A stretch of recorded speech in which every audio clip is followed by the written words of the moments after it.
Graham here, living the dream on Wednesday the 10th of July 2024. As you can see, I'm still on the balcony here of our room on the 27th floor of the Hilton Waikiki beach here in Honolulu. I was last in Honolulu back in 2007, but it was just a quick trip and I didn't get to do any of the touristy stuff whatsoever, and I've always wanted to visit Pearl Harbor. So today I'm going to finally get to tick off that item from my bucket list.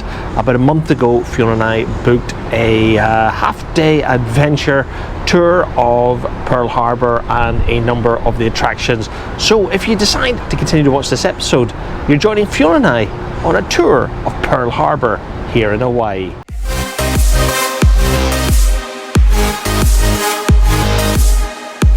Hi, I'm Graham and this is my wife Fiona, and we have always had a work hard, play hard philosophy. From London to New York and of course the Caribbean, we live our dream through travel. And of course, the odd cocktail. And here on YouTube, we create our memories while living our dream. So come and join us as we share our memories with you.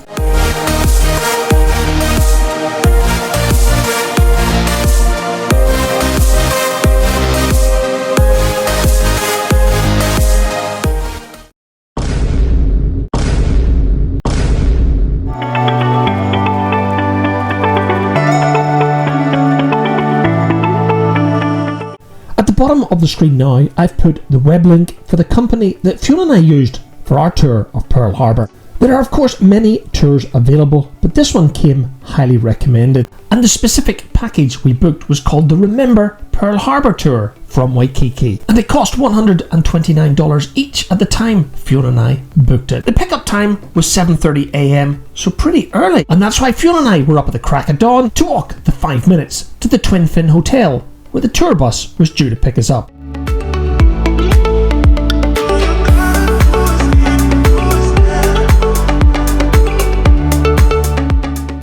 I have to admit that the tour company were very good at keeping us up to date. We received regular text and emails with very clear instructions where we would be picked up and at exactly what time, plus the type of bus that we were looking for. And the very bus arrived bang on time. Within a few seconds, the fantastic driver arrived with a list of names that he began calling out. So the second our names were called out, Fiona and I headed for the bus in the hope that we could get upstairs for a better view of the journey from here in Waikiki down to Pearl Harbor. And I think we did okay. I do want to make it very clear, guys, that you do have the option to go direct to the Government National Parks website and book individual tours of Pearl Harbor, which is great if you've got a car and can make your own way to the Pearl Harbor Visitor Centre. However, if you do that, you're not going to get a guided tour of Honolulu, which is what Fiona and I and the rest of the passengers on this bus were getting right now. And it was great because I really wanted to see this statue of King Kamehameha, which I know I've just butchered the name, hence I provided the title in this shot. So that being another site in my Honolulu wish list that I've just ticked off, we were back on the road to Pearl Harbor, which for those of you who are interested, Pearl Harbor is situated to the north of Honolulu, just past the airport. And here we are arriving in the Visitor Centre car park.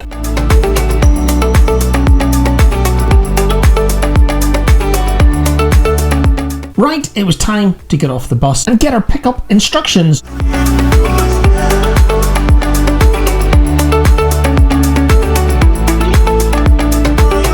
The walk from the bus to the visitor centre took less than 5 minutes, and for those of us who had bothered to read the instructions from the tour company prior to joining this adventure, we knew that backpacks were not allowed. The thing is, guys, the Pearl Harbor Visitor Centre is actually on an active US military base, so it makes complete and utter sense that backpacks are not permitted. There is a facility for you to store your backpack in secure lockers, but again, guys, reading the instructions from the tour company, we knew this would potentially cause massive delays on getting in to the visitor centre.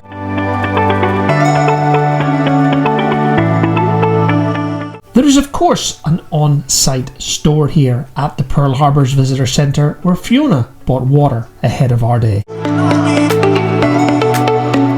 In the Pearl Harbor tour package that Fiona and I booked, there were two main parts to our day. First of all, there was a visit to the Arizona and then to the Missouri, also known as Big Mo, but we'll come back to that shortly. by the Netherlands and France. Soon Britain was under siege. We visited the auditorium first to watch a video presentation all about Pearl Harbor. To visit the gravesite of the Arizona required a boat ride, and that meant that our tickets to visit the Arizona had a set time, and that gave Fiona and I plenty of time to peruse these outside exhibits.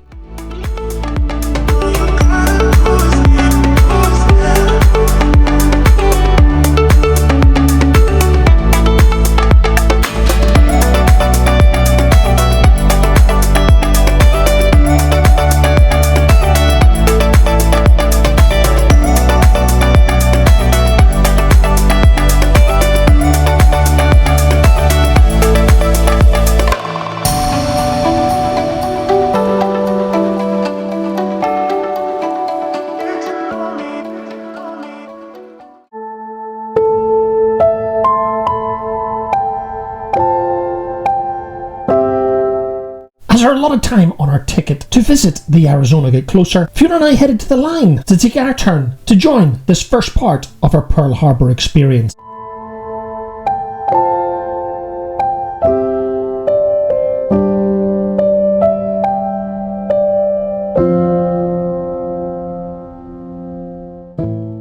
As you can see, we visited another auditorium, this time for a briefing by a US Parks Ranger. So as we head to the boat that will ferry us out to the Arizona Memorial platform, I think that it is only prudent that I remind you that Fiona and I are now heading to the gravesite of 1,177 crewmen who lost their lives on the 7th of December 1941 when the Japanese launched a surprise attack on the US military base here at Pearl Harbor.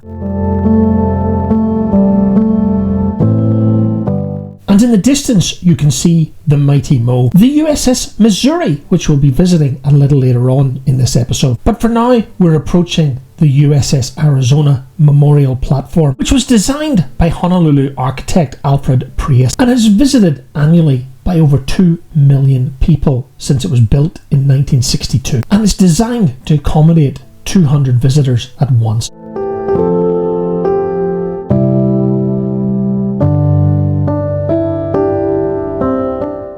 The USS Arizona Memorial Platform is a site that I've wanted to visit for a long time. It is of course a very somber place and a site that deserves respect and reverence, because the reality is very simple, guys. Because you're standing only meters above the final resting place of so many crewmen who gave their tomorrow for our today 83 years ago at the time I edited this video. And even after 8 decades, you can still clearly see oil leaking from the USS Arizona. I don't really want to get into the facts of war on my channel, but it is well documented that even before Pearl Harbor, the United States leadership at the time were preparing to join the war. In fact, the losses at Pearl Harbor on the 7th of December 1941 could have been a lot worse if the US Navy Strike Carrier Group hadn't still been at sea after delivering US fighter aircraft to Midway. Pearl Harbor is without a doubt a defining moment in time, because it was at this point there was no return, and the US joined what we all know today as the Second World War. As a Brit born in the late 60s, I am acutely aware, and as a result extremely grateful, for the part the United States of America played in securing a future for the generations that follow. And that's why I think it is still extremely important to remember every single service person who lost their lives protecting our future. So as we all make our way off the tour boat, I hope you can appreciate why I believe it is so important to visit these types of memorials and pay our respects to our fallen heroes.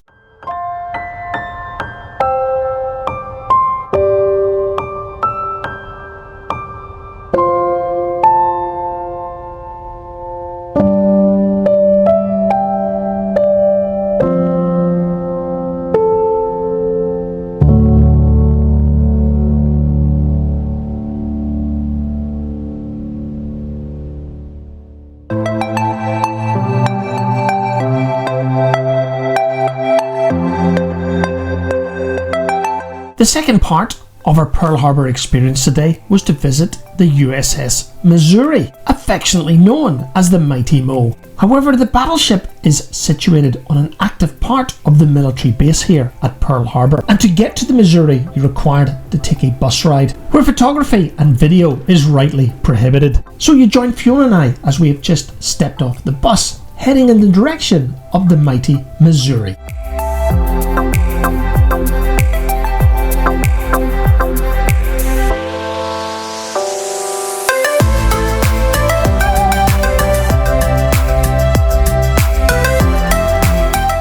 The first thing that happens when you step on to the Mighty Mo is you are offered a free personalised tour of the ship, and this is our tour guide, a volunteer for the not-for-profit organisation that operates the Battleship Missouri Museum. And if you're a similar age to me, you might actually recognise the front deck of this battleship, because in 1989 Cher released one of her most famous singles, If I Could Turn Back Time. So turning back time to Wednesday, the 10th of July 2024, Fiona and I continued our tour of the Mighty Mo. The history of the mighty Missouri is much more exciting than hit singles from Cher back in the late 80s, because on the 2nd of September 1945, the surrender of Japan in World War II was formally signed at this very spot on the USS Missouri when anchored in Tokyo Bay. And of course, with the surrender of Japan, World War II was finally brought to an end. What I really struggled was the sheer history of this battleship. Not only did she serve the United States during the Second World War, but the Missouri also served during the Korean War and the First Gulf War in 1991, which, if you think about it, was actually after Cher filmed that famous music video in 1989.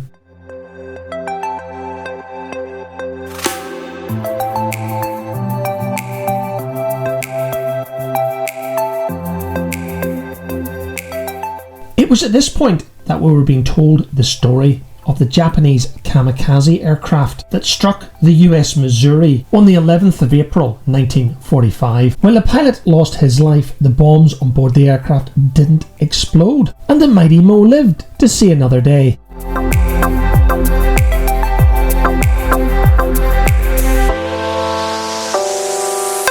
It was at this point our small group tour was over, so it was time for Fiona and I to head below deck.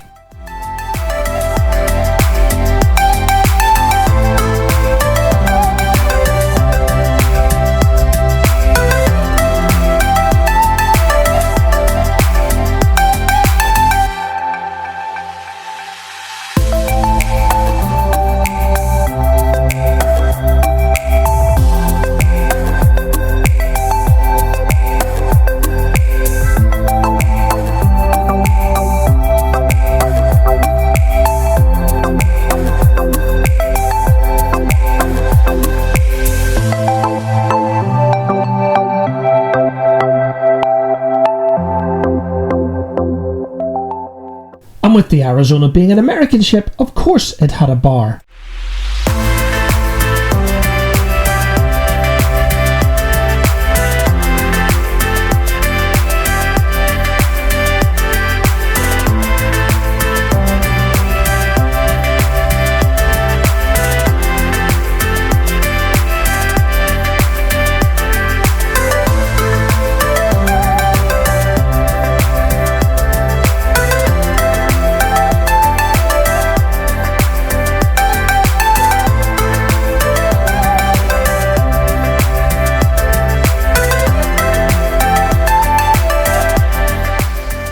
And of course, guys, no American battleship can go to sea without donuts. And I have to admit that the bunks on the Mighty Mo looked mighty small.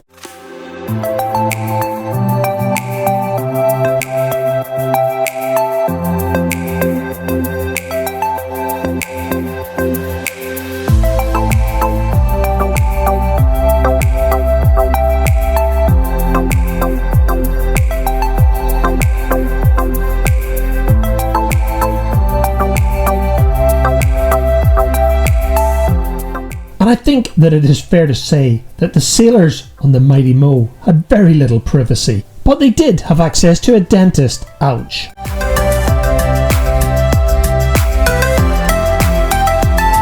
And this, guys, is where our tour below deck of the mighty Missouri comes to an end. We did need to be careful of time because we knew that the bus would be leaving at a certain time and Fiona and I needed to make it. If we'd wanted to stay, we could have contacted the tour company, where we could have made arrangements to potentially be picked up by a later bus.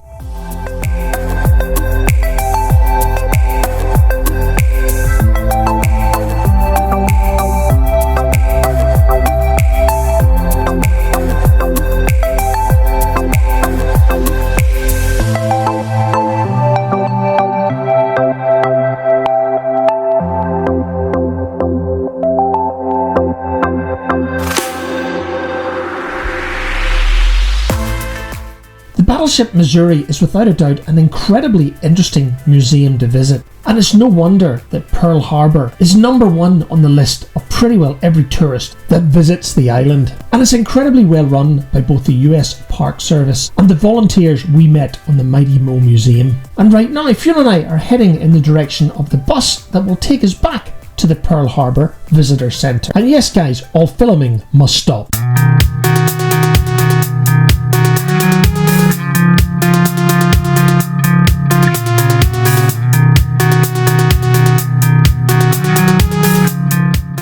From memory, Fiona and I had about 30 minutes when we arrived back at the Pearl Harbor Visitor Centre before we caught our bus back to Honolulu. We could of course have chosen the full day tour, which would have incorporated a tour of the submarine and also the aircraft museum on the island where the Missouri is situated. And I think if I'd suggested an aircraft museum to Fiona at this point in the day, I might have been in serious trouble. So as you can see, we were heading back to the bus.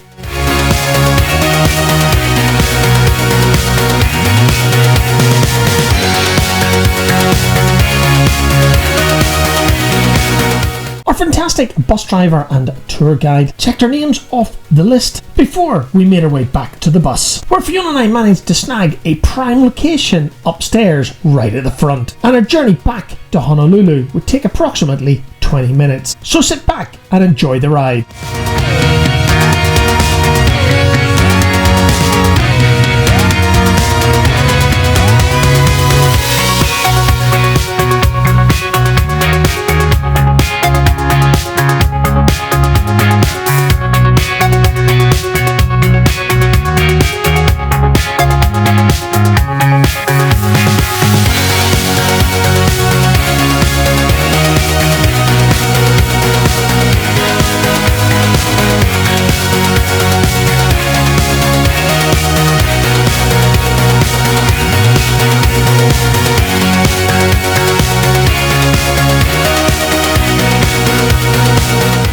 As we started to make our way into the city, we would start to drop off passengers at other hotels en route, starting with the Hilton Hawaiian Village. Fiona and I had planned to go for a late lunch, early dinner at the Cheesecake Factory next to Waikiki Beach, so it wouldn't be too long until we were getting off the bus. So how would I sum up our day? Well guys, I think it is fair to say it was absolutely fantastic. I think Pearl Harbor should be mandatory for all first-time visitors to Oahu. And using a tour company like this was also a really good way to see more than just Pearl Harbor on our journey to and from the visitor centre. So as we approach Waikiki Beach, it's time for me to thank you very much for watching this episode. I hope you've enjoyed it, folks. And if you want to continue to follow Fiona and I as we enjoy our Hawaiian vacation, don't forget to hit that subscribe button and press the bell icon to be notified when our next video is published.